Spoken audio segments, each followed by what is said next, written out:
صباح الخير عليكم يا حلوين. النهاردة هعمل لكم طريقة فراخ ما شاء الله عليها على الطاسة وكأنها في الفرن.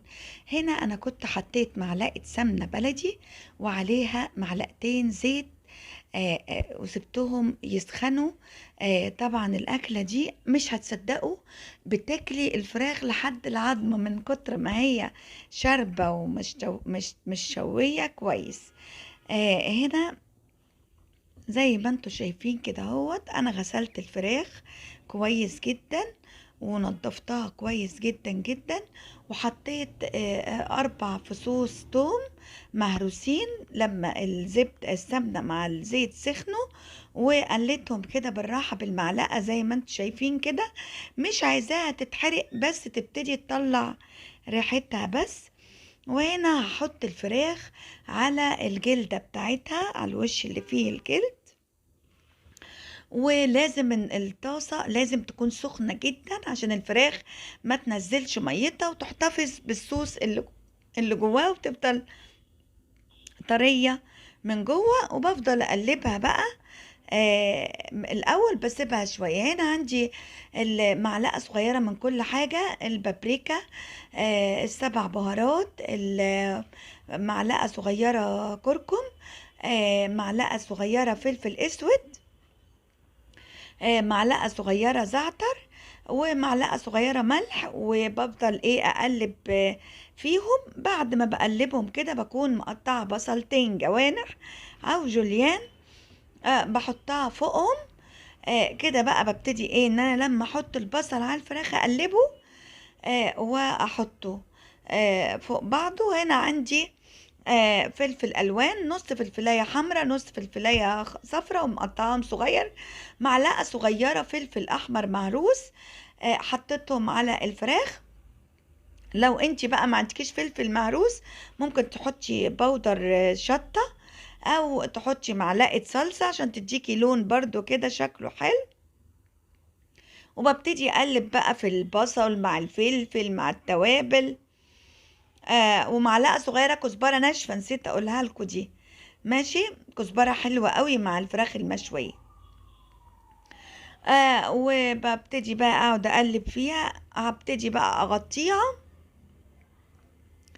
واسيبها. لما تتغطى اوطي عليها النار، تقعد 20 دقيقة على نار هادية، عشان بقى احنا خدنا اللون الجميل ده عشان تستوي بقى.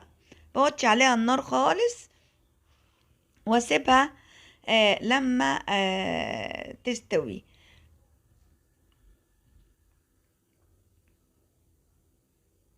هنا بقى انا طبعا عمالة كل شوية اكشف الغطا. حطيت معلقة دبس الرمان، وحطيت معلقة صويا صوص عليهم كمان.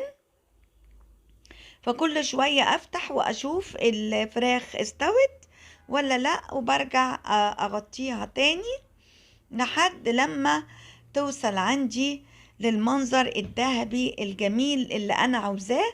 وبتبقى بقى شربت الصوص. بقعد اطلع بالمعلقة الصوص كده ارشرشه فوق منها، واغطي تاني الصوص اللي بتنزله، اشربه تاني للفراخ لحد لما انا احط الشوكة فيها واحس انها استوت. يبقى كده تمام قوي. هي بتاخد بالظبط مرحلة التقليب 15 دقيقة، ومرحلة التسوية حوالي 25 دقيقة. وبتبقى شربت من الصوص ده. طبعا انا نسيت اقول لكم ان انا كمان كنت عصرة كمان ليمونية على الفراخ. اي فراخ يا جماعة ما عدا البانيه. البانيه اللي هتقليه ما تعصريش عليه ليمون علشان ما يفرقش القشرة بتاعته منه.